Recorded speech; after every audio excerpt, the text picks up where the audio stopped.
There are some individuals in Raila's group who I don't think know what they are doing.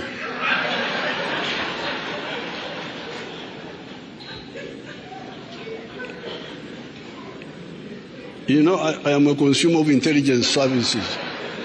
So I always see intelligence service reports. There's a character called Babu.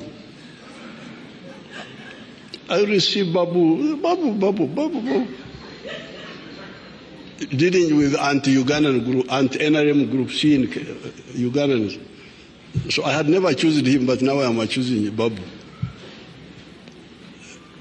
But those are individuals, they are not the Raila group, because I know Raila from the nationalists and Pan-Africanists.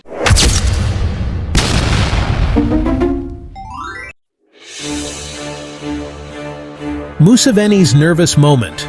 Why Babu Owino matters. Yoweri Museveni.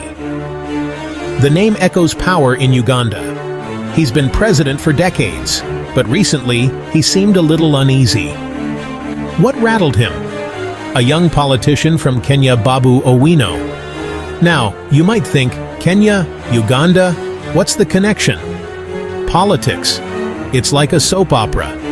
Everyone's watching, everyone's connected. And Owino? He's making waves. Museveni's anxiety wasn't about Owino challenging him directly. It's deeper than that. Owino represents something Museveni might fear. A new generation of political stars. Bold, charismatic, and connected to the youth. This isn't just gossip. It matters because it shows how politics in one country can ripple across borders. It's about power, influence, and the future of East Africa. Babu Owino isn't your typical politician. He's young, outspoken, and a bit of a rock star. He rose to fame as a student leader, known for his fiery speeches and bold activism.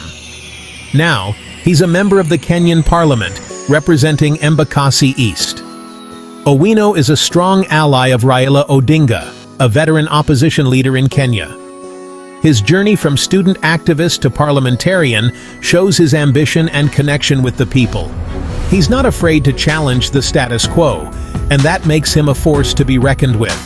His charisma resonates with young people, who see in him a reflection of their own hopes and frustrations.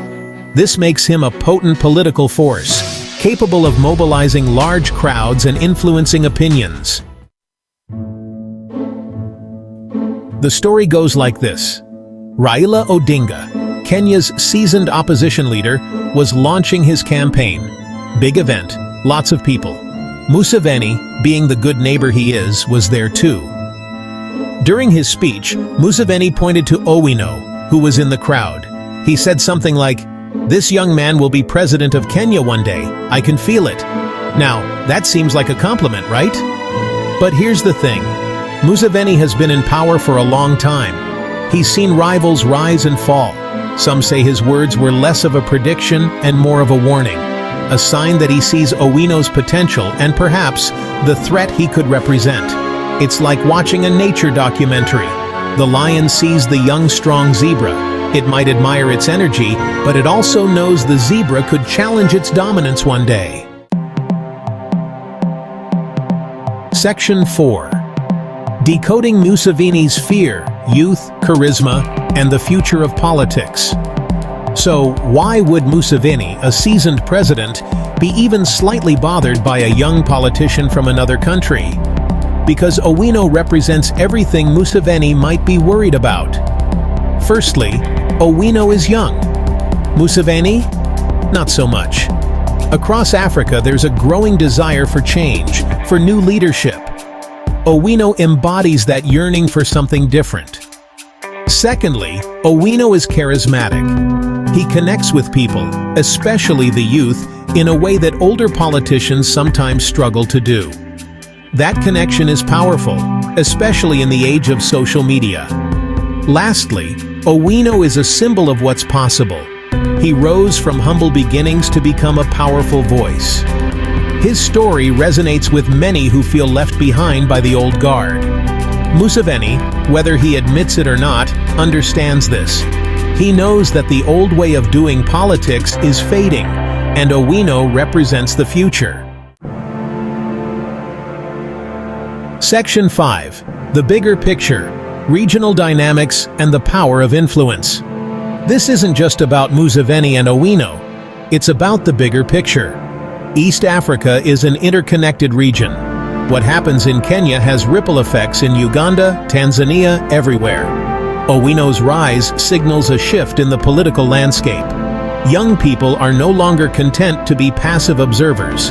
They want to be heard, and they're finding leaders who speak their language. Museveni's compliment was a Freudian slip, a glimpse into his own anxieties. It showed that he recognizes the power of this new generation of leaders, even if they're across the border. The takeaway? Politics is changing. The old rules don't always apply. And sometimes, the biggest threat comes not from a rival, but from a rising star who embodies the winds of change.